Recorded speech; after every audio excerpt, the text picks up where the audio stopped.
Hello everybody, my name is Pauliner and today I'm going to be talking about the top 5 monsters from the Dragon Book. There's a lot of really good monsters in this book, so it was hard to just choose 5. At the end of the list I will have honorable mentions, but before that I just want to mention some rules. I'm not going to be counting Nemesis monsters, so all the Nadiels and Lucifers. I will mention how good I think Nadiel and Lucifer are at the end of the video though. So yeah, that's basically it. Let's start with number 5. So for number 5 I chose Lernian. In terms of stats, Lernian doesn't really have much going for him. He has a pretty nice speed, but nothing too special. He has Hardened, which is always a good trait. He is in the Dragon's book, you know, because, yeah, we're reviewing the Dragon's book. In terms of relic slots, he has a trap and a staff, which can remove lots of stamina. It can give you guys your monster stamina, stuff like that. Good relic slots. In terms of moves, his best one is definitely Confluent Power, which is Poison, Burn, AoE, and Stamina Leak AoE. It's just really good, nothing to say about this, and he's also a really good counter to someone who can do cooldowns activated, because he has every other skill is basically 0 turn cooldown except this one, but you will not be running this one, I don't think, except if you want a defensive learning. I guess this one can be useful, but basically every other skill is 0 turn cooldown. That's what I'm getting at. He's a good Timerion, Alkaline, whatever monster can activate your cooldowns counter. He has a 0 turn cooldown stun, 50% stamina removal, poison, burn. Yeah, just a really nice monster in my opinion. He's also a great team speed holder. He can be used as a third support DOT monster, support your denier and attacker in terms of speed. So yeah, number 5, Lernian. So for number 4 I chose Egg Eater. He has a really nice tanky life, and other stats are not good at all, but he can take a hit or two, especially since he has the armor relic. He also has the trap relic, so you can set up an ablation trap or pestilence trap, whatever you want, depending on your strategy. Most of the time ablation, and remove the enemy stamina. He is immune to possession, which is really good on every monster, but especially good on someone like a denier, because if they possess your denier on defense or offense, whatever, and he does his deny skill, you have a major disadvantage, and you're probably gonna lose. So yeah, his first skill I want to mention is a 0 turn cooldown stun that's actually not 50% chance but 100% chance to land. It's a really good useful move. Also counters someone that can activate his cooldowns. Well, that's his only good 0 turn cooldown move. His best move is the AoE possession. Everyone knows about this, but he also has AoE blind and burn. If the enemy is not immune to possession, you just do this. If the enemy happens to be immune to possession, blind and burn can still work very well. The blind really works well on denying the enemy denier, because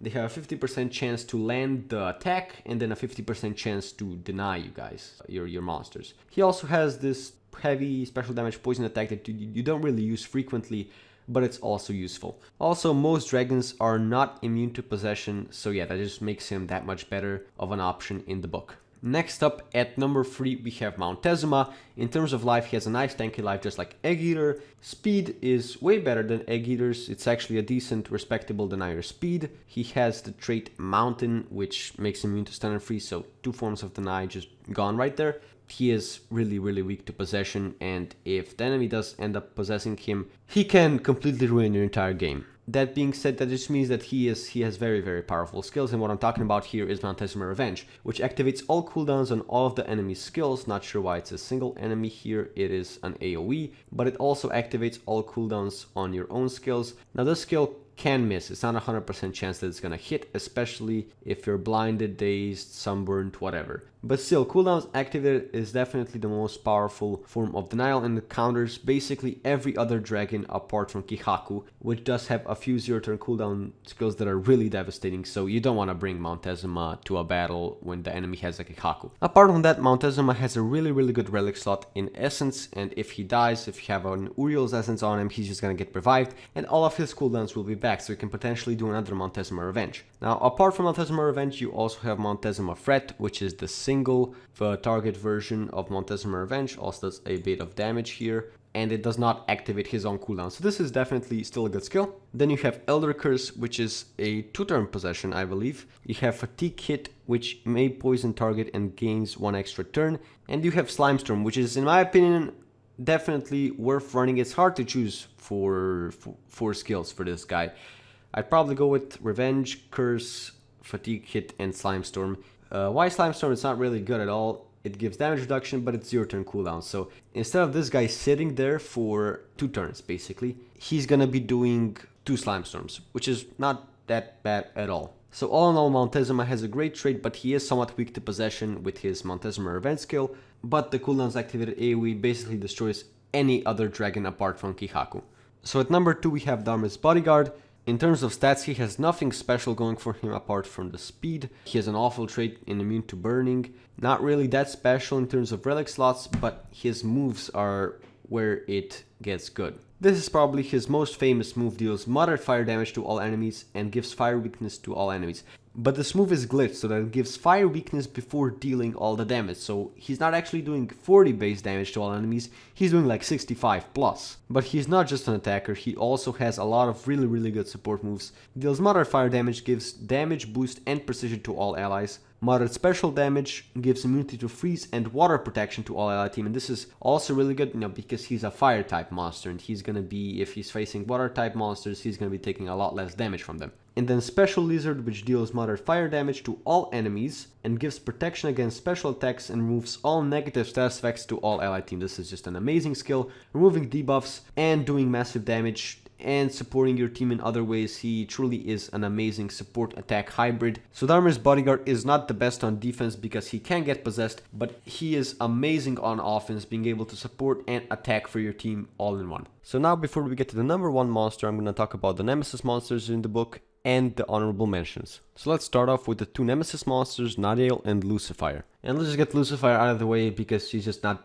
good enough. Even though the book is fire heavy, I think she's just not as good as the other monsters I mentioned. As for Nadiel, though, he definitely is. He has monstrous stats as any Nemesis ever. He has a great trait as any Nemesis ever, and he also has great skills, which I can't show because Monster Wiki does not have skills group 4 for Nadiel's for some reason. I don't know why. He basically has an AoE burn plus ignite plus reverse healing, and it's like, the enemies are dead. He can really whittle down tanks, he can really whittle down anyone. And if they try to apply regeneration to themselves, they're gonna be dying even faster because of the reverse healing. If I were to include Nadiel in the list, I would put him just above Dharma's Bodyguard, so on the number 2 spot on the list. So now moving on to honorable mentions. First we have this poor soul Iliander, who is really good. He would be on that list, he would be really high up on that list if it wasn't for Kihaku. He's in the same element as Kihaku, he's in the exact same 3 books as Kihaku. He has an inferior trait to Kihaku in my opinion, even though immune to freeze is a good trait. He has the same speed as him, but he's basically worse because he has worse moves. AoE stun, it can't miss. This is a really good move. It can't miss because it's 0 damage, and if you don't know, 0 damage AoEs can't miss for the most part. He also has an AoE freeze, just like this, and that's really good. He's an upgraded Cabin Fish in every way possible, but he's in the exact same books and element as Kihaku, so he's completely useless. If there were tiers in this game and Kihaku was in 1 tier above this guy would be really good in his tier. That's basically what I'm trying to say. It's just unfortunate that he's in the exact same restrictions as Kihaku. Next up we have Alpha Cliviast, and this guy is honestly not a bad monster. I thought he was a pretty bad monster, but he's not at all. He has an AoE free turn death cooldown, which people overestimate for some reason. You can just clear this with AoE remove negative effects. It's really easy to clear this, but it can be useful in some situations. He also has this, which is definitely his best move, an AoE poison and AoE stun, and then he has a 70 special base damage lifesteal move, so you can definitely make this guy a pretty sustainable attacker, and it also would do a decent amount of damage as a free speed denier and heal his health. And then he has a single poison and stun move.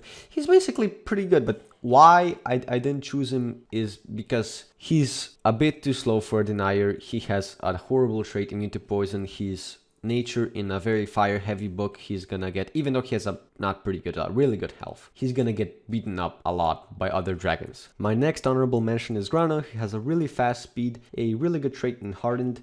He can also revive himself with an Uriel's Essence, and he has really good moves. All allies don't take damage from all elements except special for 1 turn, and removes all debuffs from them, AoE double damage and precision, and then he has really good DOT AoE move, AoE burn, AoE poison, moderate fire damage, nothing to complain about there. He's basically a really good DOT support monster, but where he falls short is that he doesn't do both well enough to the point that you'd use him instead of Dharma's Bodyguard. Dharma's Bodyguard's supportive skills are pretty on par with Granoi, but his damage output is way higher. So that's why I really don't feel like anyone would ever use Granoi instead of Dharma's Bodyguard in dragons. And as for the last honorable mention, and in my opinion the best one out of them, it's Isofex. He has a really high power, a really high life, really good speed as well. His trait is Abomination, which is immune to possession, nightmares, and bleeding, an amazing trait in every aspect. And he has really good moves as well. He has an AoE possession, so even if you build this guy as an attacker, he has the possession option. He has the same skill as Greedy, which gives him a damage boost and an extra turn, so essentially a free 1.5 times damage. And then he can follow that up with a 65 special base damage skill that also dazes the enemy if they're somehow not dead. And then he also has a 40 damage special based AoE, which is never bad, and he can combo that with this skill, and it's essentially a 60 damage special based AoE. So in my opinion, this guy is an upgraded Greedy in almost every way apart from that he can't stun, but he has an AoE possession, so he's better. The only argument you could make against this guy for Greedy is that he can't really lifesteal, but that is honestly it. Basically, he is an upgraded Greedy in every single way, and he would have definitely been number 6 on my list. And I'm sure everyone expected this. The other ones on the list were really close between each other in terms of how good they are, but Kihaku just triumphs over all of them. He has a great speed, he has Harden, which is a great trait, he has 2 trap slots, always good, but his skills are why he's number 1. This is undoubtedly his best move: AoE possession, AoE freeze. In case the enemy is immune to one or another, you have the other, so it's really good. Then you have Katsujinkin and Yiyuwaza, which basically do the same thing, except it's 50% chance of applying possession and freeze to all enemies. When I was talking about Montezuma, I said that he is good against every other dragon apart from Kihaku, and this skill is why it's a 0 turn cooldown. Even though it's 50%, one of those is most likely gonna land and just mess you up. And then his last skill does the exact same thing, except it's a 100% chance and it's only to one enemy. So he's possessing or freezing someone. That's what's happening. Some people also choose to run this skill, but it's really not worth running because the AI will pick this over the other AoEs in some cases, and you don't want to do that. So it's obvious why Kihaku's number 1. He has double denial, a great 0 turn cooldown move to mess up cooldown is activated, and is water in a fire heavy book. His ultimate is 70 base damage to all enemies. That's a lot. And even though you're not going to be running strength runes on this guy, he's going to be doing a lot to a fire type monster. Especially if you have someone like Dharma's Bodyguard or whoever, honestly, to just support and give a damage boost or something like that. But I guess that was my top 5 video of the monsters from the Dragons book. If you disagree with me, if you think a monster is better than another one, if you think a monster that I didn't even mention is really good, definitely tell me in the comments. Remember, this is all my opinion, but from years of experience, I think that this list is very, very close to what could be considered fact. So yeah, that's pretty much it for this video, and I'll see you next time.